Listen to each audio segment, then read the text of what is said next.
قد افلح من زکاها وقد خاب من دساها۔ صدق اللہ العظیم۔ اللہ کریم نے مجھے اور آپ کو، ہم سب کو اس دنیا میں امتحان کے لیے بھیجا ہے، اور یہ امتحان بڑا جامع اور کمپریہنسو امتحان ہے، ہمہ وقت، ہمہ جہت اور لمحے لمحے کا امتحان۔ ہماری زندگی میں ایک بھی لمحہ زندگی ایسا نہیں ہے کہ ہم اس امتحان سے باہر ہوں۔ صرف 3 قسم کے لوگ نبی پاک صلی اللہ علیہ وآلہ وسلم نے فرمایا کہ ان کا امتحان نہیں لیا جا رہا ہوتا۔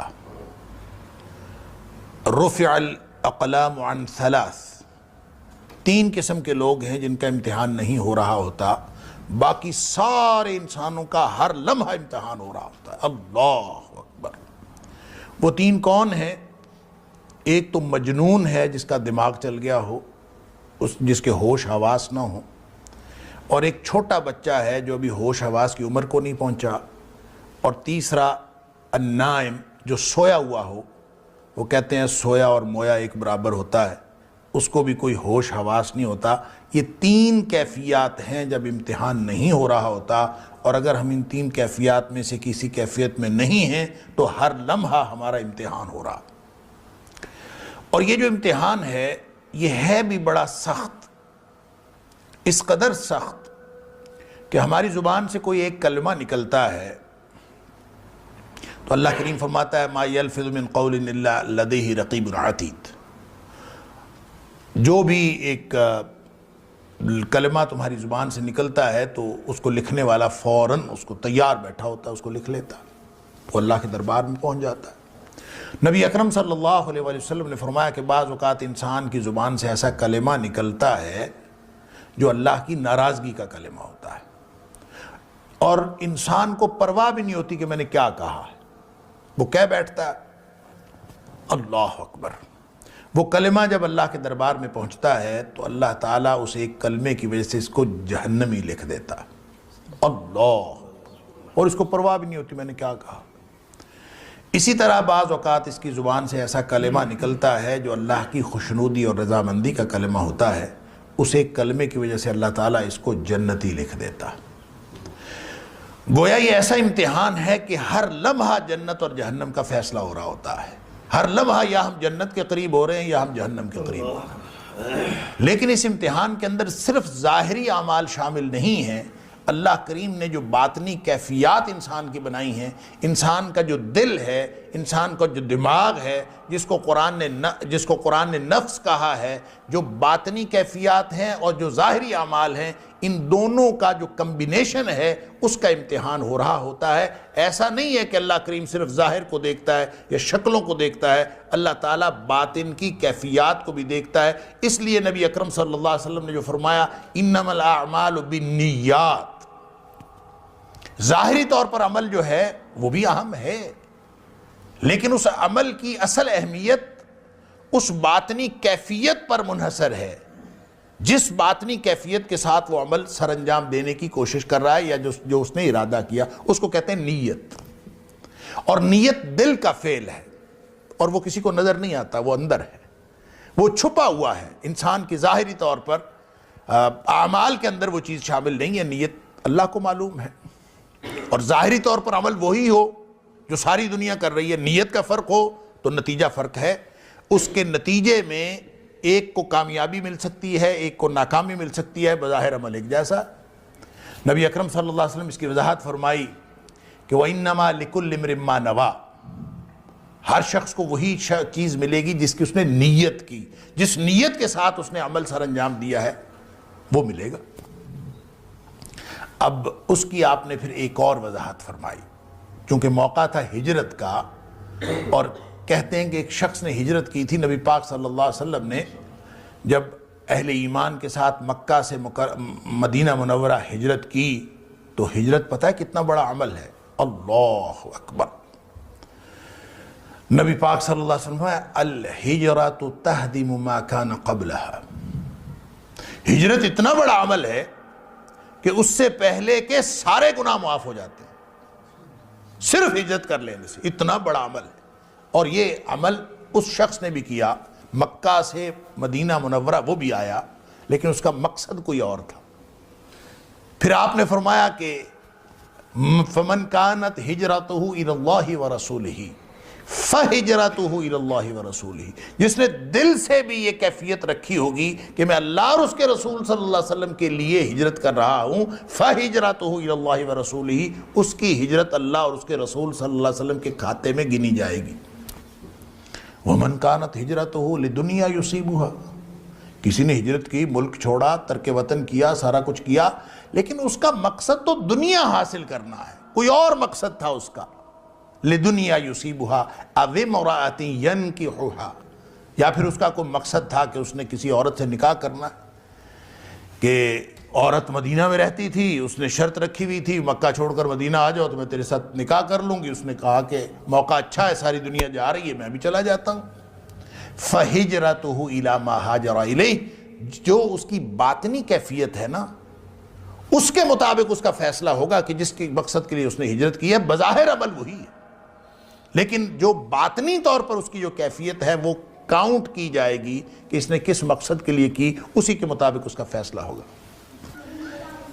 ان اللہ تعالی لا ينظر الى صورکم ولا الى اموالکم، اللہ تمہاری صورتوں کو بھی نہیں دیکھتا، تمہارے مال و جائیداد کو بھی نہیں دیکھتا. یا ایک جگہ فرمایا الى صورکم ولا الى اجسامکم، تمہارے جسموں کو اور ظاہری تمہاری صورتوں کو نہیں دیکھتا. ولکن ينظر الى قلوبکم واعمالکم، وہ تمہارے دلوں کی کیفیت، وہ دلوں کے حال جانتا ہے. انہ علیم بذات الصدور، وہ سینوں کے اندر جو کچھ ہے وہ اس کو جانتا ہے، لہٰذا وہ اس کو دیکھتا ہے کہ اس نے کس مقصد کے لیے کیا ہے. لہٰذا باطن جب تک صاف نہ ہو، اور وہ ایک باطن میں کیا ہے، بہت ساری اصطلاحات استعمال کی جاتی ہیں، دل ہے، دماغ ہے، نفس ہے، روح ہے، اس طرح کی بہت ساری کیفیت، بہت ساری اصطلاحات استعمال ہوتی ہیں. اور اس پر پھر بہت ساری بحث لوگوں نے کی ہے کہ نفس کیا ہے، روح کیا ہے، قلب اور ذہن کیا، یہ ایک ہی چیز کے مختلف نام ہیں، یہ مختلف حیثیات ہیں. اور پھر لوگوں کو یہ بھی پرابلم ہوئی ہے کہ سائنسدانوں نے کہا کہ انسان کا جو جسم کا مرکز ہے وہ دماغ، سوچوں کا مرکز دماغ ہے، برین جس کو، جو کھوپڑی کے اندر. اور نبی اکرم صلی اللہ علیہ وآلہ وسلم فرماتے ہیں کہ وہ دل ہے، انسانی جسم کا مرکز دل ہے. تو پھر دل جو ہے وہ سینوں میں ہے، اور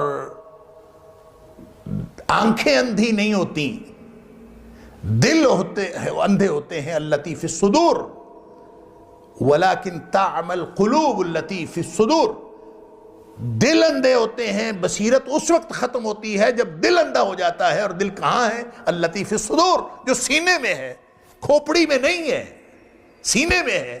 گویا یہ ایک آرگن ہے جسم کے اندر جو سینے میں ہے، جو دھڑکتا ہے. گویا نبی اکرم صلی اللہ علیہ وسلم بھی اس کو مرکز قرار دے رہے ہیں، قرآن بھی اس کو مرکز قرار دے رہا ہے. دماغ اور دل، اس کا کوئی ایسا کنیکشن ہے کہ مرکز یہاں ہے، مرکز یہاں نہیں ہے. لیکن سائنس نے کہا کہ یہاں مرکز ہے، ہم نے مان لیا. سائنس ہر 50-100 سال بعد اپنے نتائج بدل دیتی ہے، اللہ کا قرآن نہیں بدلتا.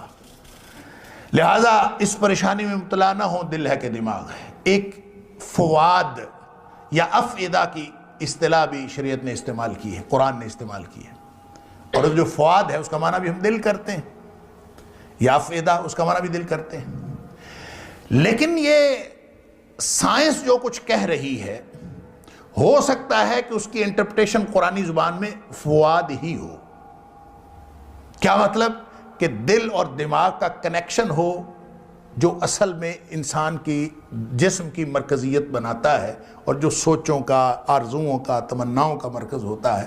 ہو سکتا ہے اس طرح ہو. لیکن 2005 سے آن ورڈز، اب تو آپ نیٹ پہ سرچ کریں، آپ کو سائنسدانوں کو ایسے پیپرز مل جاتے ہیں، تحقیق آ گئی ہے کہ انسانی سوچوں کا مرکز دماغ نہیں ہے، دل ہے. گویا آہستہ آہستہ لوگ اس طرف آ رہے ہیں. کب آ جائیں گے مکمل طور پر؟ قرآن کہتا ہے کہ سنوریہم آیاتنا فی الآفاق وفی انفسہم، ہم ان کو نشانیاں اپنی دکھاتے رہیں گے جو ان کے ارد گرد پھیلی ہوئی کائنات میں بھی ہیں، وفی انفسہم، ان کے اپنے وجود میں بھی نشانیاں ہیں۔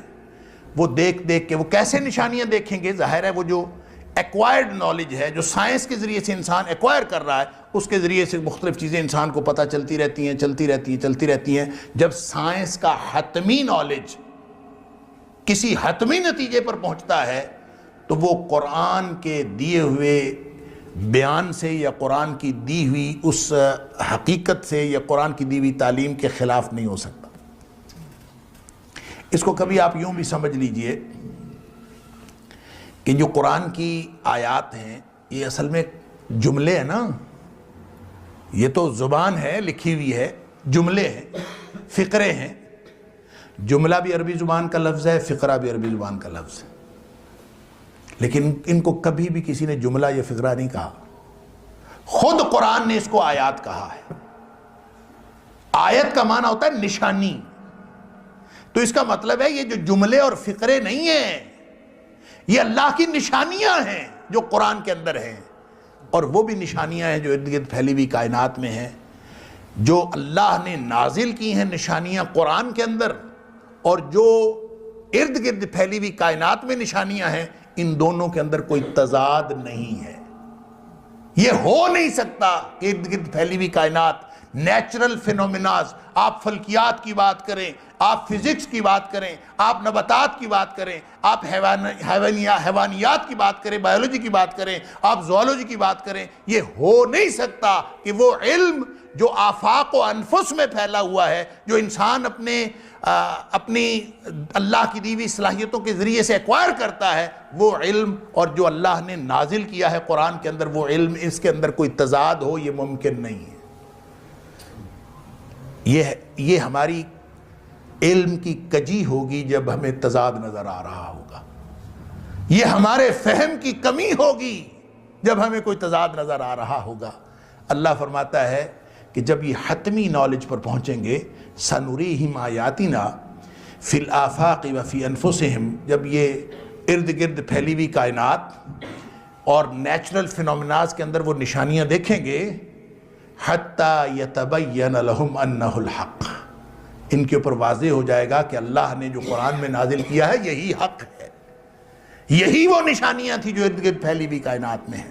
لہٰذا جس طرح اللہ کے قرآن پر ایمان لانا فرض ہے، ارد گرد پھیلی ہوئی کائنات کی جو توحید کی نشانیاں ہیں ان پر ایمان لانا فرض، ان کے اندر کوئی تضاد نہیں۔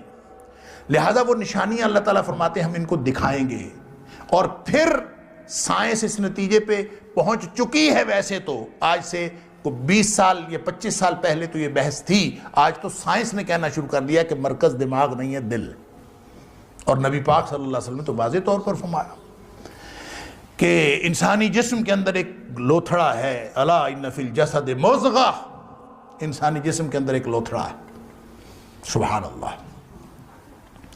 وہ اگر لوتھڑا ٹھیک ہو جائے، اذا صلحت صلح الجسد کلہ، اگر وہ لوتھڑا ٹھیک ہو گیا تو سارا جسم ٹھیک ہو گیا، یعنی پورا انحصار اصلاح کا اس لوتھڑے کے اوپر ہے۔ اللہ اکبر۔ وَإِذَا فَسَدَتْ فَسَدَ الْجَسَدُ كُلُّهُ، اگر وہ لوتھڑا خراب، اس میں بگاڑ پیدا ہو گیا تو سارے جسم میں بگاڑ پیدا ہو گیا۔ اور فرمایا الا وہی القلب، اور وہ لوتھڑا جو ہے وہ دل ہے، اس کی اصلاح کیجئے۔